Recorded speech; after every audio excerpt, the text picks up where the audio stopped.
Somo la 9. Mwongozo wa kujifunza Biblia. Somo la 9. Haya ni maelezo ya roho ya unabii ambayo yanaendana na somo la wiki hii, somo la 9. Huduma ambayo huratibiwa na upendo. Huduma ambayo hubidishwa na upendo. Waingereza wanasema love driven ministry. Maarifamtandaoni.com, imesomwa na Grace Momadi Masaka. Sabato alasiri Agosti 22. Huduma inayoratibiwa na upendo, inayoongozwa na upendo. Fikirieni maua ya yungiyungi. Haya maua yako ziwani au kwenye maji kama Lake Victoria. Yanatambaa hivi, yana majani makubwa, alafu yanakuwa na rangi nzuri kama pinki. Kila ua linalofungua petali zake kwenye mwanga wa jua hutii sheria zile zile kuu zinazoongoza nyota na jinsi maisha yake yalivyo rahisi na mazuri na matamu. Kupitia maua, Mungu anatuelekeza kwenye uzuri wa tabia kama ya Kristo. Yeye aliyeyapa maua uzuri kama huo anatamani zaidi kwamba roho zetu sisi wanadamu zivikwe na uzuri wa tabia ya Kristo. Fikiria, asema Yesu, jinsi yungiyungi inavyokuwa, jinsi ambavyo ikichipuka kutoka kwenye ardhi baridi yenye giza, au inaota kwenye matope ya mto na mimea hujitokeza kwa uzuri na harufu nzuri. Ni nani angeota ndoto kwamba kuna uwezekano wa uzuri katika kiazi chake cha kahawia, yungiyungi na kiazi ambayo ndiyo mbegu ya yungiyungi. Lakini wakati uhai wa Mungu uliofichwa ndani yake unapofunuliwa kwa wito wake katika mvua na mwanga wa jua, watu hustaajabia maono ya neema na uzuri. Vivyo hivyo uhai wa Mungu utafunuliwa katika kila roho ya mwanadamu ambayo itajitoa kwa huduma ya neema yake Kristo, ambayo inakuwa na ukarimu wa mvua na mwanga wa kutosha wa jua. Basi inakuja baraka yote kwa wote kutoka kwa yungiyungi. Ni neno la Mungu ndilo linaloumba maua, na neno lile lile litatoa ndani yako neema za roho wake. Sheria ya Mungu ni sheria ya upendo.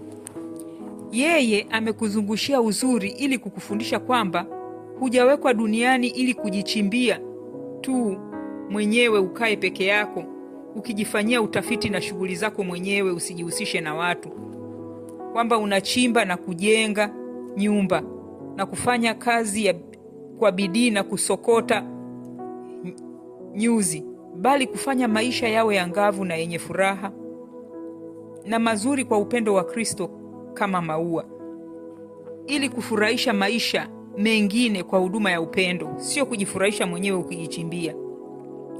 Baba na mama, waacheni watoto wenu wajifunze kutokana na maua. Wapelekeni bustanini na shambani na chini ya miti yenye majani, na wafundisheni kusoma katika maumbile ujumbe wa upendo wa Mungu. Mawazo yake yaunganishwe na ndege na ua na mti.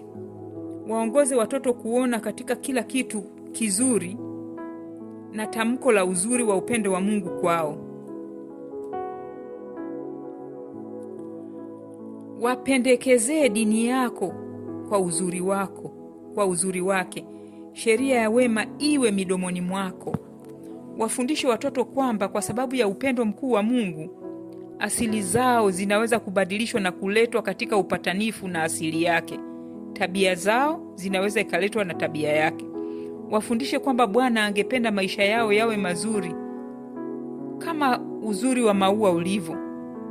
Wafundishe wanapokusanya maua mazuri kwamba yeye aliyeumba maua ni mzuri zaidi kuliko wao. Hivyo matawi ya mioyo yao yataunganishwa kumzunguka yeye Bwana.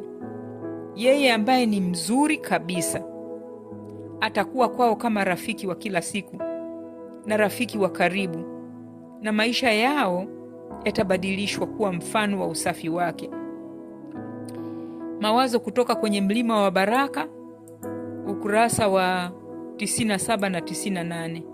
Ukitaka kuangalia hivi vitabu, angalia maarifamtandaoni.org maarifamtandaoni.com, royaunabii.org, maarifamtandaoni.africa.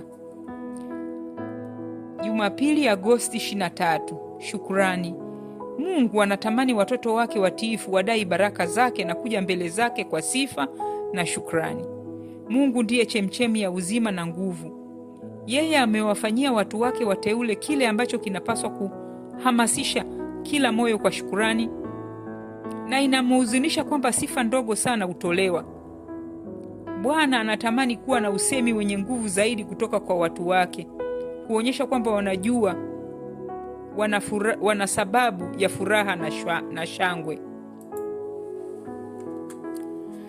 Kushughulika kwa Mungu na watu wake kunapaswa kurudiwa mara kwa mara. Ni mara ngapi alama za njia ziliwekwa na Bwana katika kushughulika kwake na Israeli ya kale, ili wasisahau historia ya zamani.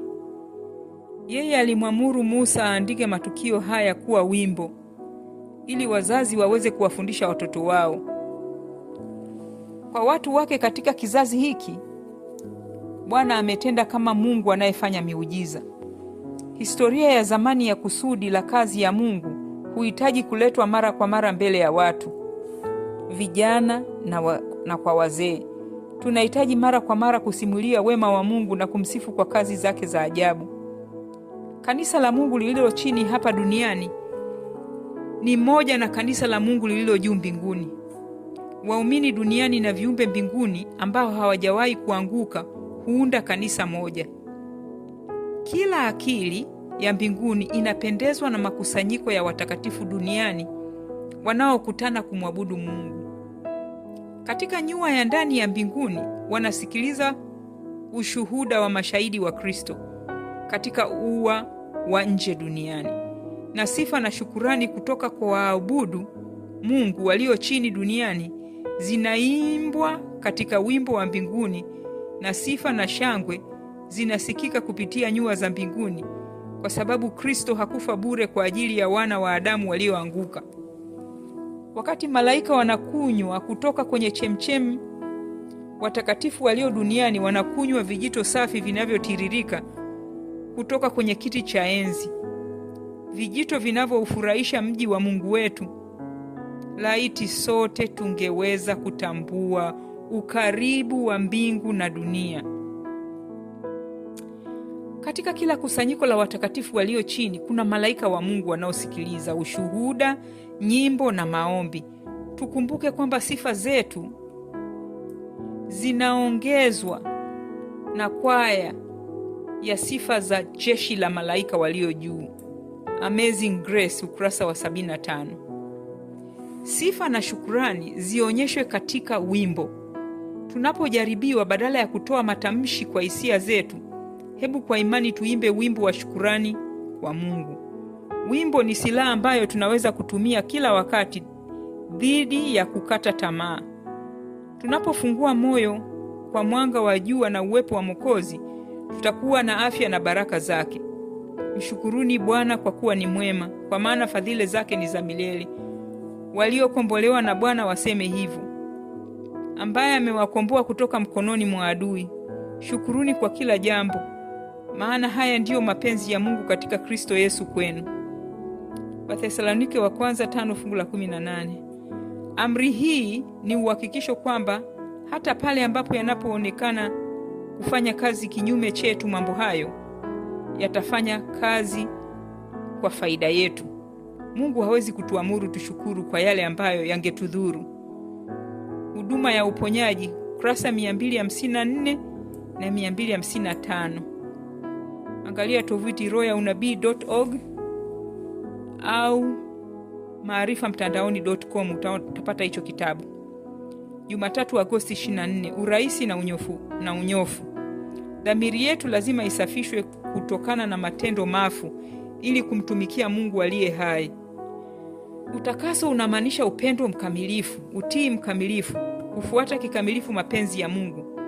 Ikiwa maisha yetu yatafuata maisha ya Kristo kupitia utakaso wa akili, roho na mwili, mfano wetu utakuwa na ushawishi mkubwa kwa ulimwengu. Sisi sio wakamilifu, lakini ni fursa yetu kujing'atua kutoka kwenye mitego ya nafsi na dhambi. na kuendelea hadi ukamilifu. Uwezekano mkubwa, mafanikio makubwa na matakatifu yamewekwa karibu na wote walio na imani ya kweli. Je, sisi hatupaswi kupaka macho yetu dawa ya macho ili tuweze kutambua mambo ya ajabu yaliyoletwa mbele yetu? Kwa nini tusifanye maombi haya kwa bidii ya kudumu, tukisonga mbele na kuelekea juu kufikia kiwango cha utakatifu? Sisi ni watendakazi pamoja na Mungu, na ni lazima tufanye kazi kwa maelewano sisi kwa sisi, kwa upatano, kwa maelewano sisi kwa sisi na Mungu. Kwa maana ni Mungu atendaye kazi ndani yetu, kunia na kutenda jinsi yeye anavyotaka. Bwana hafurahi kutuona tukiwa dhaifu kiroho. Mungu aliyeamuru nuru ing'ae kutoka gizani ameng'aa mioyoni mwetu, atupe nuru ya maarifa ya utukufu wa Mungu katika uso wa Yesu Kristo. Lakini tuna hazina hii katika vyombo vya udongo, ili ukuu wa nguvu uwe wa Mungu wala si wetu. Tuna migogoro na majaribu ya kukabiliana nayo, lakini hatuhitaji kushindwa au kukata tamaa. Mungu anaweza kuheshimiwa tu wakati sisi tunaodai kumwamini tunapofanana na sura yake. Tunapaswa kuwakilisha uzuri wa utakatifu kwa ulimwengu, na hatutaweza kuingia katika malango ya mji wa Mungu hadi tutakapokamilisha tabia kama ya Kristo. Ikiwa sisi kwa kumtumaini Mungu na kujitahidi kwa ajili ya utakaso, tutaupokea. Kisha kama mashahidi wa Kristo tunapaswa kujulisha kile ambacho neema ya Mungu imetufanyia kwa ulimwengu. Our Father's Cares, ukurasa 293. Usumbufu mkubwa zaidi tunaoweza kuwa nao ni kutokuwa na uhakika. Kukubali baraka za Mungu huleta haki na amani. Tunda la haki ni utulivu na uhakikisho wa milele. Lazima tuwe na unyenyekevu na uaminifu kama wa Mungu. Lazima tuwe na hekima hiyo inayotoka juu. Uzoefu wetu wa Kikristo lazima uishwe na uchaji Mungu na silika yenye uzima wa kutoka kwa Mungu. Jumanne, Agosti 25. Kubadilisha mipango ya mapenzi. Karibu wakati huu walikuja Efeso watu wa nyumbani mwa Chloe, familia ya Kikristo yenye sifa kubwa huko Korintho. Paulo aliwauliza kuhusu hali ya mambo huko Korintho, nao wakamwambia kwamba kanisa lilikuwa limegawanyika kwa mafarakano. Mifarakano hii ilikuwa imeenea wakati wa ziara ya Apolo. Sasa ilikuwa imeongezeka sana.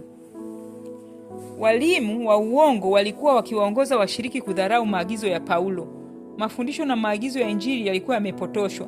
Kiburi, ibada ya sanamu na tamaa za mwili zilikuwa zimeongezeka kwa kiasi kikubwa miongoni mwa wale waliokuwa na bidii katika maisha ya Kikristo hapo awali. Picha hii ilipowasilisha mbele yake Paulo, aliona kwamba hofu zake mbaya zaidi zilikuwa zimetimia.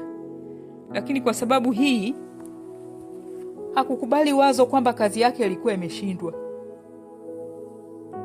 Kwa uchungu wa moyo na kwa machozi mengi alitafuta ushauri kutoka kwa Mungu. Kwa furaha angeweza kutembelea Korintho mara moja kama hii ingekuwa njia ya busara zaidi kufuata. Lakini alijua kwamba katika hali yao ya sasa waumini hawangefaidika na kazi zake. Na kwa hivyo alimtuma Tito kufanya maandalizi ya njia kwa ajili ya ziara yake ya baadaye. Kisha akiweka kando hisia zote binafsi juu ya wale ambao mwenendo wao ulifunua upotovu wa ajabu na kuweka roho yake kwa Mungu, mtume aliliandikia kanisa la Korintho moja ya barua zake tajiri zaidi, zenye mafundisho zaidi na zenye nguvu zaidi kati ya zote.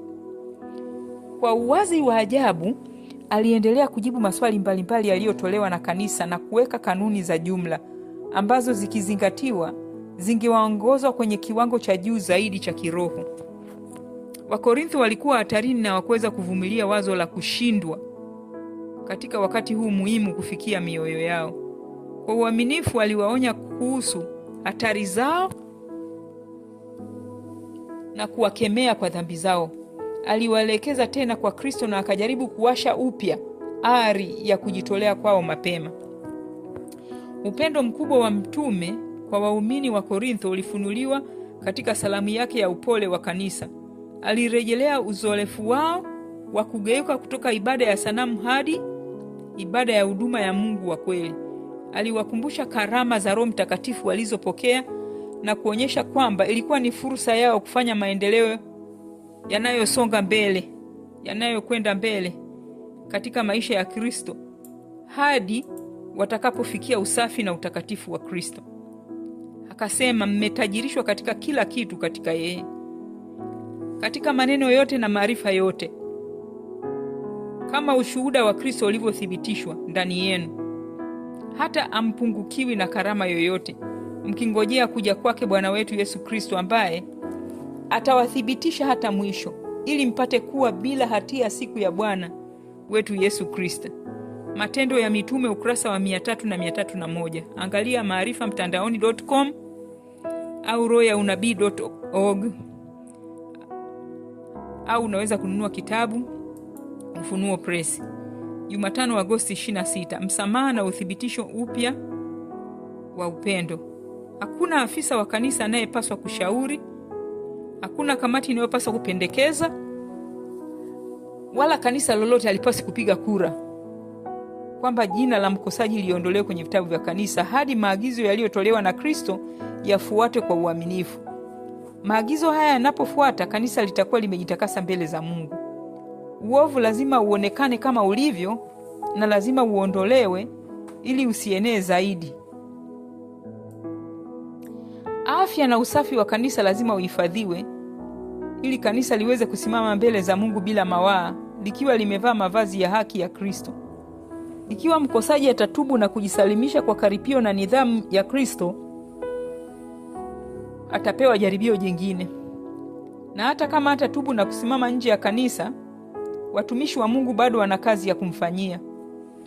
Wanapaswa kutafuta kwa bidii kumshawishi atubu, na hata kama kosa lake lilikuwa kali kiasi gani au baya, ikiwa atakubali juhudi za Roho Mtakatifu na kwa kukiri akaacha dhambi yake, atatoa ushahidi wa toba, atasamehewa na kukaribishwa tena kundini.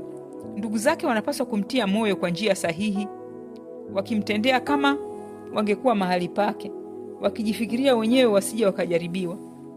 Amini nawaambia, Kristo aliendelea, yoyote mtakayoyafunga duniani yatakuwa yamefungwa mbinguni, na yoyote mtakayoyafungua duniani yatakuwa yamefunguliwa mbinguni. Fungu la 18. Kauli hii ina nguvu zake katika vizazi vyote. Kanisa limepewa uwezo wa kutenda badala ya Kristo. Ni chombo cha Mungu cha kuhifadhi utaratibu na nidhamu miongoni mwa watu wake.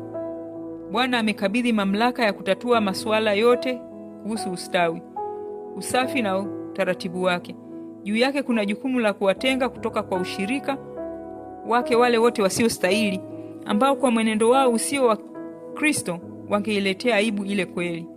Chochote kanisa litakachofanya ambacho kinapatana na maelekezo yaliyotolewa katika neno la Mungu kitathibitishwa mbinguni. Kuhusu masuala muhimu sana yanayojitokeza ili yasuluhishwe na kanisa, wahudumu wa Mungu waliowekwa na yeye kama viongozi wa watu wake, baada ya kufanya sehemu yao, wanapaswa kuwasilisha mada yote kwa kanisa ili kuwe na umoja katika uamuzi unaofanywa. Bwana anatamani wafuasi wake wawe waangalifu sana katika kushughulika kwao kati ya wao kwa wao. Wanapaswa kuinua, kurejesha na kuponya. Lakini kanisani hakupasi kuwa na kupuuzia nidhamu inayofaa. Washiriki wanapaswa kujiona kama wanafunzi shuleni, wakijifunza jinsi ya kuunda tabia zinazostahili wito wao mkuu. Katika kanisa hapa chini duniani, watoto wa Mungu wanapaswa kujiandaa kwa ajili ya muungano mkuu katika kanisa la juu mbinguni. Wale wanaoishi hapa kwa upatano na Kristo wanaweza kutarajia maisha yasiyo na mwisho katika familia ya waliokombolewa.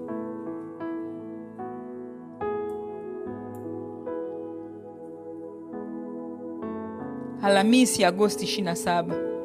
Ushindi katika Kristo. Kaeni ndani yangu ni maneno ya umuhimu mkubwa. Kukaa ndani ya Kristo kuna maanisha imani iliyo hai ya dhati na yenye kuburudisha moyo na kufanya mpya, inayofanya kazi kwa upendo na kutakasa roho. Inamaanisha kupokea roho ya Kristo kila mara, maisha ya kujisalimisha bila masharti kwa utumishi wake. Mahali ambapo muungano huu upo, matendo mema yataonekana, uhai wa mzabibu utajidhihirisha. Lakini matunda yenye harufu nzuri kwenye matawi yatakuwepo. Uhai wa mzabibu utajidhihirisha katika matunda yenye harufu nzuri kwenye matawi. Ugavi endelevu wa neema ya Kristo utakubariki na kukufanya baraka hadi utakapoweza kusema pamoja na Paulo, nimesulubiwa pamoja na Kristo, lakini mimi ni hai.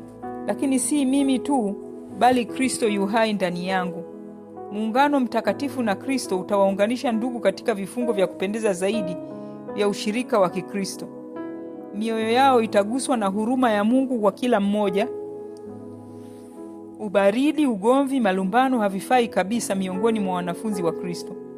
Hawa wamekubali imani moja, wameungana kumtumikia Bwana mmoja, kuvumilia katika vita vile vile, kujitahidi kwa lengo lile lile na kushinda katika kusudi lile lile. Wamenunuliwa kwa damu ile ile ya thamani na wametoka kuhubiri ujumbe ule ule wa wokovu. Wale wanaopata nguvu kutoka kwa Kristo kila mara watakuwa na roho yake. Hawatakuwa wazembe katika maneno au mwenendo. Hisia ya kudumu ya jinsi wokovu wao umegharimu kiasi gani katika dhabihu ya mwana mpendwa wa Mungu itakaa juu ya roho zao kama muamala mpya na dhahiri. Matukio ya Kalvari yatajionyesha akilini mwao na mioyo yao itanyenyekezwa na kufanywa laini kwa udhihirisho huu wa ajabu wa upendo wa Kristo kwao. Watawaona wengine kama wanadamu walionunuliwa kwa damu yake Kristo ya thamani, na wale walioungana naye wataonekana kuwa waungwana, walioinuliwa na watakatifu kwa sababu ya muunganiko huu. Kifo cha Kristo pale Kalvari kinapaswa kutuongoza kuzipima roho kama alivyofanya yeye. Upendo wake umeongeza thamani ya kila mwanamume, mwanamke na mtoto. That I may know him, ukurasa 132. Uzoefu niliopata jana usiku umenigusa sana. Nilionekana kuwa na Kristo karibu nami. Nilijawa na tumaini na ujasiri na imani na upendo kwa roho.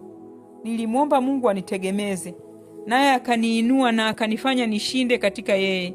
Ninajua kwamba Bwana atawafanyia kazi watu wake watakapotakasa roho zao kwa kutii ukweli. Kisha utu wote, yani mwili, akili na roho, vitakuwa katika upatano na Mungu.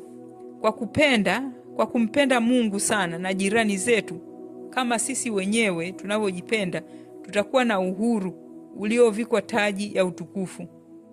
Jicho halijaona wala sikio halijasikia wala alikuingia katika moyo wa mwanadamu mambo ambayo Mungu amewaandalia wale watu wampendao.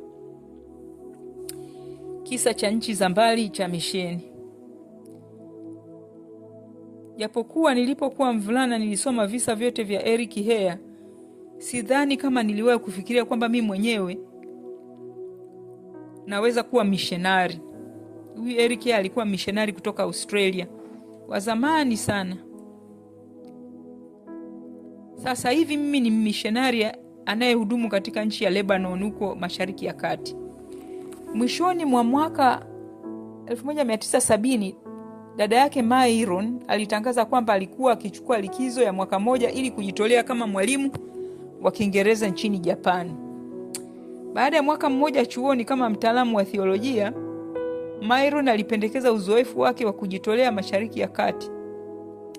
Ulikuwa uamuzi ambao ungeratibu maisha yake yote. Myron anasema, nilidhani itakuwa vizuri sana kupata uzoefu wa nchi za Biblia huko Mashariki ya Kati. Zaidi ya hayo, nilidhani ingenipa uzoefu mzuri wa kihuduma, lakini nilipata mengi zaidi. Mwaka huo mtazamo wangu wa ulimwengu ulibadilika. Niliona utamaduni mwingine, njia nyingine ya kufikiri. Nilienda nyumbani kwa wanafunzi wangu na kusikiliza visa vyao, nikaona huzuni yao binafsi. Nilianza kuelewa maisha katika mtazamo wa mtu mwingine. Niligundua kuwa ni rahisi kuyahukumu makundi ya watu hadi utakapokutana nao uso kwa uso. Myron alianza kuhisi wito wa kumtumikia Mungu kwa muda mrefu ng'ambo. Wakati huo wachungaji wa utamaduni mbalimbali hawakuonekana kuwa na mahitaji makubwa, lakini Myron alihitimisha kwamba ikiwa kanisa la dunia lingetenga fedha kwa ajili ya misheni na maafisa wa fedha wangehitajika kusimamia fedha hizo. Aliporudi chuoni aliongeza shahada ya chuo kikuu ya pili katika biashara, business. Ilikuwa ni zamu nyingine muhimu ambayo ingeamua mwelekeo wa maisha yake. Ushauri ambao kiongozi wa kanisa alimpa Myron pia ulikuwa unamsumbua, akitaka kuhudumu katika nchi ya kigeni. Hakikisha mwanamke unayemuoa, wakamshauri, anashiriki maono hayo na wewe ya kuwa missionary. Mke wa Myron, Candace, hakuwahi kuwa nje ya Marekani walipofunga ndoa, lakini alikuwa tayari kwenda kuwa missionary.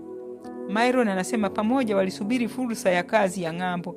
Siku moja afisa wa conference kuu, yani General Conference, alimwambia Myron kwamba kulikuwa na nafasi huko Mashariki ya Kati kwa ajili ya mtunza hazina. Muda si mrefu Myron na Candace walikuwa wakiishi katika nyumba ya ofisi ya field kama mhazini. Ilikuwa kazi ngumu lakini yenye thawabu. Nilifurahia kuwa mstari wa mbele katika misheni, Myron anasema. Nilipenda kuchangia mahali ambapo kulikuwa na rasilimali chache. Nilifurahia kuona tofauti ambayo ningeweza kuleta, ingawa ilikuwa ni changamoto. Baadaye Myron angehudumu katika ofisi mbalimbali za kanisa. Yote yalionekana kuwa hayawezekani kwa mvulana mdogo aliyevutiwa na visa vya Eric B. Hare wa Australia, lakini sasa anaweza kushuhudia kwamba ikiwa tuko wazi kwa wito wa Mungu popote anapotuhitaji, yeye hutekeleza zoezi hili na kusaidia katika mwelekeo wetu wa maisha vizuri zaidi kuliko sisi binafsi tunavyoweza kupanga. Bwana aweze kuwabariki. Tunaomba comments ya kuboresha na kwamba unasikiliza kutoka wapi. Asante sana.